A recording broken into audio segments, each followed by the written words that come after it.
For the past 5 years, I've been investigating this question of where good ideas come from. It's the kind of problem I think all of us are intrinsically interested in.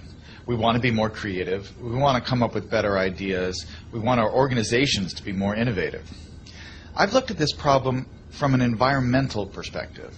What are the spaces that have historically led to unusual rates of creativity and innovation? And what I've found in all of these systems, there are these recurring patterns that you see again and again that are crucial to creating environments that are unusually innovative. One pattern I call the slow hunch, that breakthrough ideas almost never come in a moment of great insight, in a sudden stroke of inspiration. Most important ideas take a long time to evolve, and they spend a long time dormant in the background. It isn't until the idea has had 2 or 3 years, sometimes 10 or 20 years to mature, that it suddenly becomes accessible to you and useful to you in a certain way. And this is partially because good ideas normally come from the collision between smaller hunches, so that they form something bigger than themselves.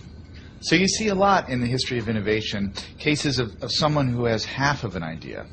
There's a great story about the invention of the World Wide Web in Tim Berners-Lee.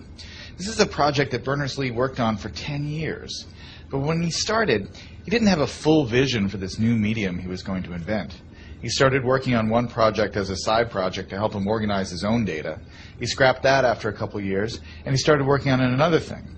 And only after about 10 years did the full vision of the World Wide Web come into being. That is, more often than not, how ideas happen.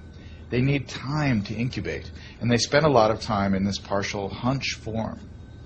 The other thing that's important when you think about ideas this way is that when ideas take form in this hunch state, they need to collide with other hunches. Oftentimes, the thing that turns a hunch into a real breakthrough is another hunch that's lurking in somebody else's mind. And you have to figure out a way to create systems that allow those hunches to come together and turn into something bigger than the sum of their parts.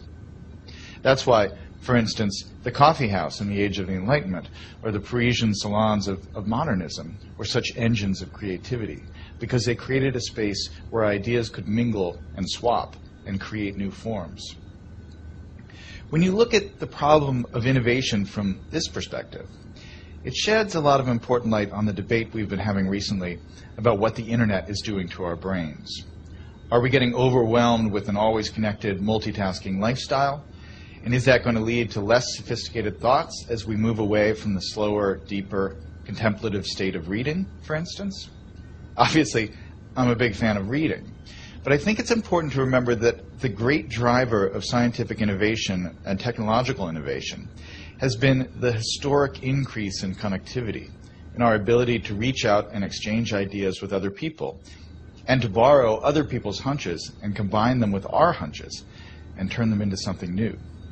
That really has, I think, been, more than anything else, the primary engine of creativity and innovation over the last 600 or 700 years. And so, yes, it's true we're more distracted.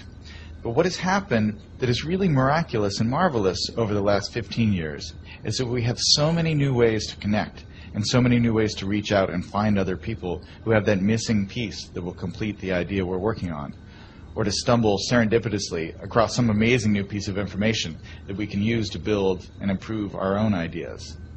That's the real lesson of where good ideas come from, that chance favors the connected mind.